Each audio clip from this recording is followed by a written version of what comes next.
En este momento, en primer lugar, agradeciendo a la gente que nos apoya siempre a seguir en el aire, en especial a nuestro gran amigo Alejandro Bonfante, para poder de esta manera analizar lo que está sucediendo en Europa en este momento, más concretamente con unas elecciones que parecen mostrar un resurgir de la derecha y quizás, tal vez, especulamos, se pueda deber al gran colapso que ha generado las políticas ecologistas, más concretamente lo que ha sido la adherencia de la Unión Europea hacia la Agenda 2030.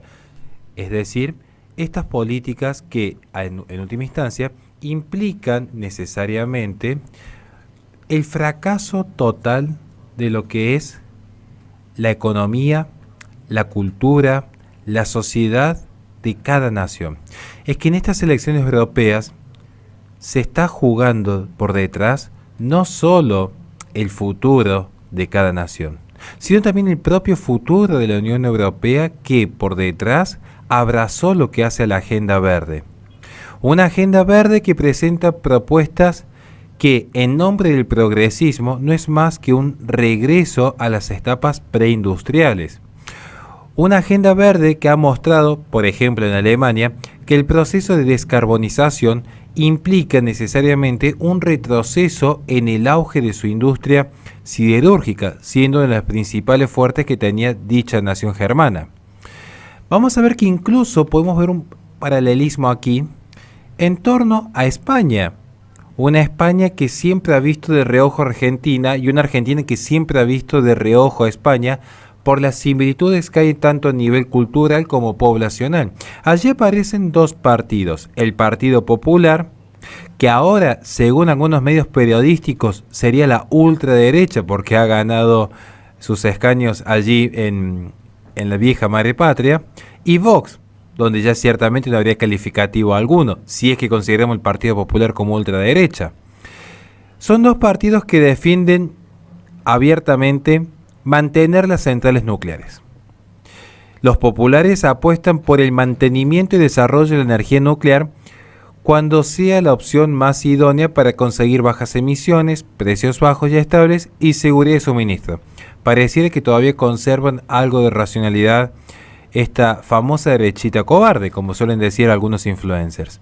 Vox, por otro lado, apunta que debemos contemplar cualquier fuente de energía como una herramienta al servicio de la soberanía nacional, incluyendo la nuclear, la térmica cuando sea necesario, las potencialidades de la hidroeléctrica y todas las renovables.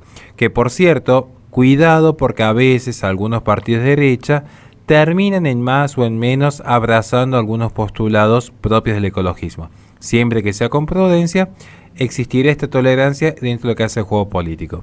Por otro lado, en el programa del PSOE, que es el partido en el que convive el mantenimiento del plan de cierre con los llamativos cambios de opinión en Europa, como el de Nadia Calviño, hay un absoluto silencio sobre la energía nuclear, un tema que han escapado constantemente porque el fondo de la energía nuclear es que resulta ser una de las formas de emisión más limpias que hay, pero hay toda una propaganda terrorífica por parte del ecologismo por detrás.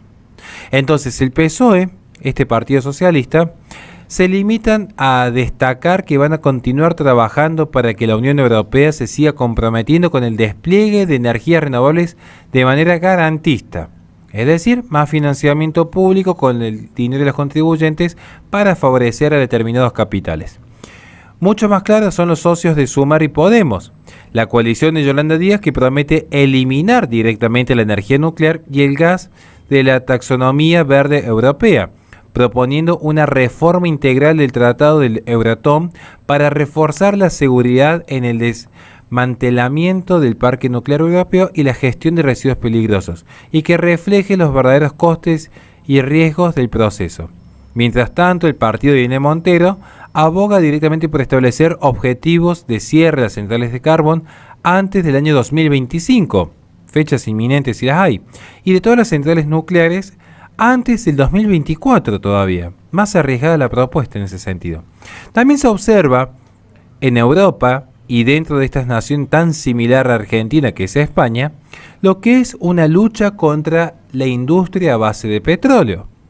Porque al mismo tiempo que se renuncia a la energía nuclear, los partidos de izquierda como Sumar y Podemos abogan por renunciar prácticamente al petróleo y el gas tal como lo propuso la Unión Europea de cara a la Agenda 2030, que implicaba paso a paso que se esté dejando de lado lo que es la industria, lo que son los vehículos, lo que es el transporte, lo que es el consumo energético doméstico, que requieran tanto de petróleo como de gas. Algo impensable para la persona promedio, pero está dentro de estas utopías verdes. El partido de Montero quiere la reducción, y cito, a la mitad en 2030 de la producción energética primaria basada en combustibles fósiles para alcanzar el 100% de la producción en fuentes renovables hacia el año 2040.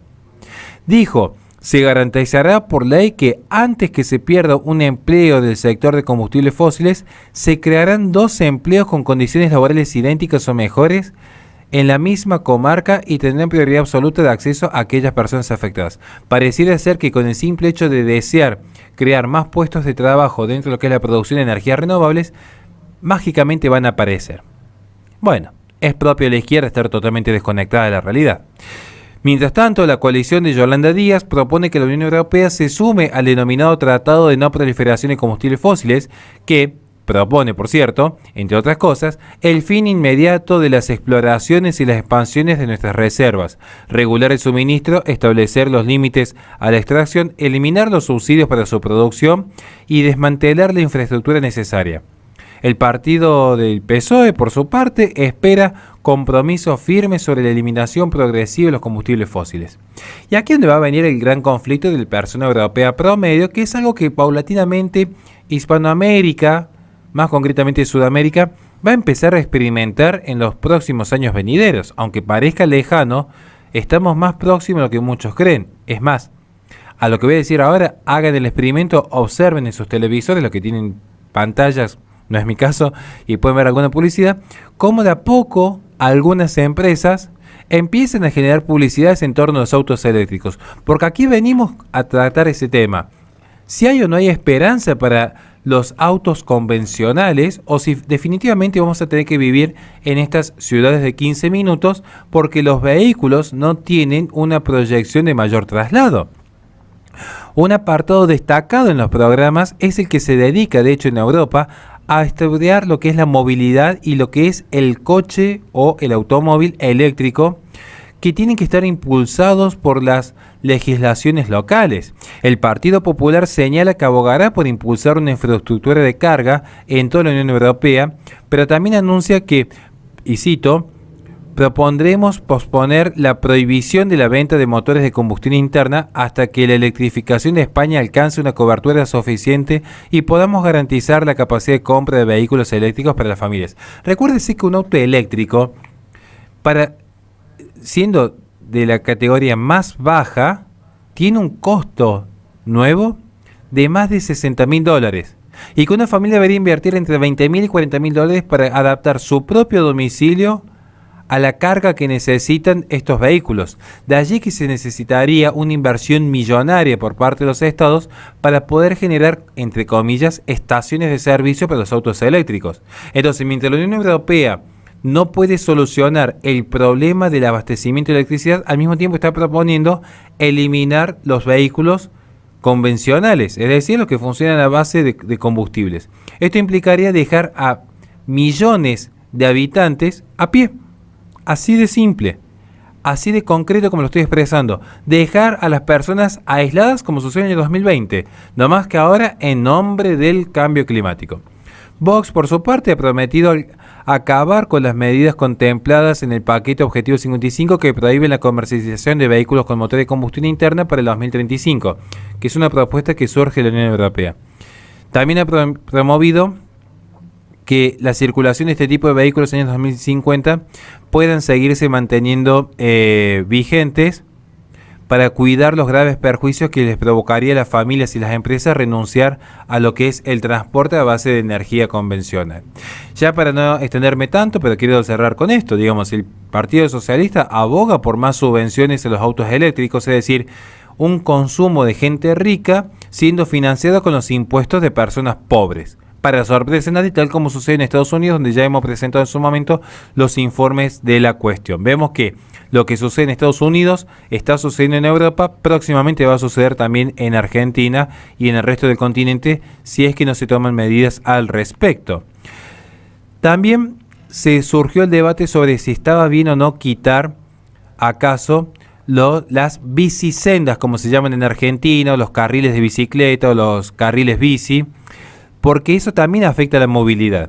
Las propuestas aquí son muy dispares. El Partido Popular, esta especie de derechita, pide una directiva para garantizar el buen estado de las autovías, el impulso del corredor mediterráneo europeo, el corredor atlántico europeo y la ruta Andalucía e inversiones para transportes urbanos prioritarios, entre los que suma, por ejemplo, el metro de Sevilla. Por otro lado, Vox pide poner fin a todas aquellas políticas e iniciativas que criminalicen el sector del automóvil. Y acá viene lo curioso, porque el PSOE pide integrar la perspectiva de género en el sector de transporte, ferrocarril, transporte público y también las promesas de más multas. Todo esto con el fin de revitalizar lo que es la calidad del aire e incentivar de esta manera la utilización de vehículos a tracción de sangre humana, básicamente una bicicleta. Sumar sube la apuesta y además va a pedir una tarifa plana para todo el transporte público, incluido el tren, y una potente red de carriles bicis, avanzando así en lo que es la prohibición de la reversión de los carriles bicicleta y la medida de transportes urbanos sostenibles, especialmente en aquellos proyectos cuya construcción haya contado con el apoyo de fondos europeos. Nuevamente, consumos de gente rica que con culpa de clase y con conciencia social climática, viéndose subvencionada por gente pobre que a duras penas puede conseguir el alimento a sus hijos. ¿Todo esto en qué repercute? Y esta es mi conclusión final del informe que hemos preparado. Más impuestos, porque en el apartado verde de los partidos no falta en la izquierda los nuevos impuestos. Vemos el caso, por ejemplo, nuevamente de Sumar, que es idéntico a lo que ha pasado con el partido Los Verdes en Alemania, como pasó con los grupos ecologistas que están trabajando en Holanda, que han tenido la protesta por parte del sector agropecuario en su país, igual que en Bélgica. Siempre la izquierda promoviendo más impuestos. Sumar, que es un partido de izquierda, promete dar pasos hacia un gravamen adicional en los combustibles fósiles, estableciendo compensaciones para que la medida no caiga, supuestamente, en sectores vulnerables y servicios esenciales. Se ve que mucho de economía no entienden porque los costos siempre se van a trasladar al consumidor final, que es el eslabón más débil al final de la cadena. Podemos, por otro lado, propone un impuesto estatal a las empresas energéticas que grave la producción de energías no renovables. Habría que estudiar de dónde provienen las energías renovables. Por ejemplo, el régimen comunista chino, que tiene el 97% del mercado global en lo que refiere a la energía solar. Un caso nomás. El PSOE avanza con un paquete de impuestos medioambientales progresivos, idealmente con traducción a escala global, que tenga en cuenta la protección para la clase trabajadora y que permita alcanzar los objetivos del Pacto Verde Europeo al tiempo que atajamos las crecientes desigualdades socioeconómicas. Esto que está sucediendo, gente, en Europa es lo que se viene hacia el resto del mundo. En nombre de la Agenda 2030 tenemos que frenar esto a tiempo antes que sea demasiado tarde. Dios les bendiga y muchísimas gracias.